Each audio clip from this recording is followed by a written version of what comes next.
Good morning, you're listening to Butler's Cheltenham Morning Line with me, Dave Evans, and Tarek Quiros, Head of VIP Operations. So it's day 2 and the bookies will be looking to recover from yesterday's bloodbath with so many favourites winning. So Tarek, can you tell me, how did Bet Butler fare within that? Because just to make people aware and remind people that Bet Butler is not a traditional bookmaker, it's more of a broker.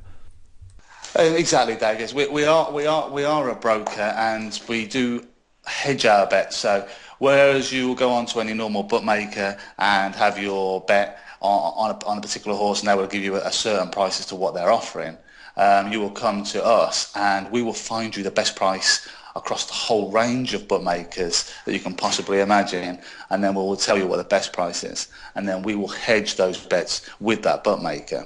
So whereas we saw an awful lot of money yesterday for my 10 or yours, whilst that would have been a bad result for all the bookmakers, that wouldn't have made any difference to Bet Butler because we would have hedged most of that business away, so we wouldn't have really seen any issues. And whilst you then went to have Sim and Sig win, which is a very short price favourite, and you had other things that were very well backed throughout the day, including Hurricane Flight to win the Champion Hurdle. Whilst these were bad results for bookies, these were suitably decent results for Bet Butler because we've already hedged that business away across our wide range of accounts. Interesting. So what do you think for today then, Tarek? I mean, yesterday, was it partly the conditions, the frozen ground in parts? Was that a factor? And do you think we're likely to see anything similar today with favourites coming in? Yeah, I mean, a part of the reason yesterday with the conditions, I think there's a little bit of the unknown.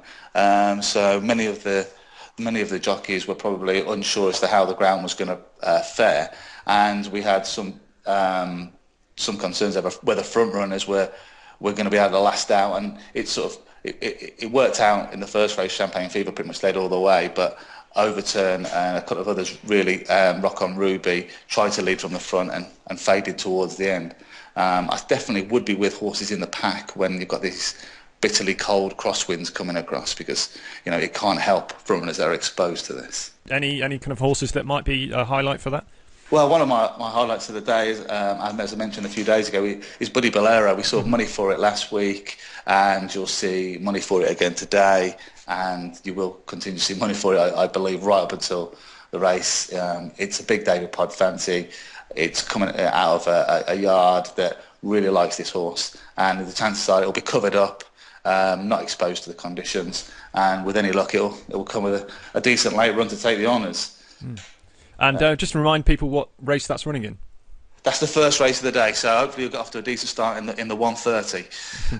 It's 4 miles, so sit back and enjoy that one for a while. And then you've got great races throughout the day. Obviously, the big race is the Sprinter Sacra race in the 320, but that's not one for betting on really. Sprinter Sacra is going to be around 4-1 on. You're not going to get rich, but you just got to watch that. That's a Frank or Black Caviar kind of horse. You don't have a bet in a race. You just sit and watch and enjoy. Yeah, nice. And anything else that's caught your eye this morning, Tarek? There's been an awful lot of money for Pont Alexandra in the 205. It's going to go off very short now. Again, it's the Ruby factor really. He had 3 winners yesterday, so you're going to find anything he rides today is going to be really heavily backed. So whilst that's well fancied, it's probably going to go off shorter than what it's probably worth at the end of the race. You have to take that into account, that just because he's on it and he's in very good form doesn't mean it's going to win, but it will mean that a lot of people will back it. So often you need to sort of steer clear of gambles that are purely because one particular trainer is in reasonable form, one particular jockey especially is in reasonable form. Potentially one to avoid today, or to look for value elsewhere in that race. Yeah, absolutely. My quote would be probably worth opposing at the price would be the sort of way of putting that out. On price grounds alone. Yeah. So Bet Butler are running a 10% odds boost on Unionisti in the 240 RSA Chase, and that means if the horse wins, and say you backed it at 3-1, you'll actually be given odds equivalent of about 3.3-1, or something that would match that. So what do you think to that, Tarek, that horse, and do you think there's anything else that might catch your eye in that race? Well, Unionisti is almost by default looking like a good thing. Boston Bob, which is the second favourite, and Goulan, which is the 4th favourite, there are big question marks over both those horses, and I wouldn't want to be with either of those at all, which kind of by default sort of makes Unionisti a much stronger horse than previously it might have been. So I wouldn't scare people away from Unisty, but it wouldn't have been my fancy at the start. And if I was looking for something myself, Ublon de Obo has been well backed, and that would be definitely the call on each way value. Great stuff. Thanks very much, Tarek, and we look forward to speaking to you tomorrow morning as well. Thanks very much, Dave. Cheers.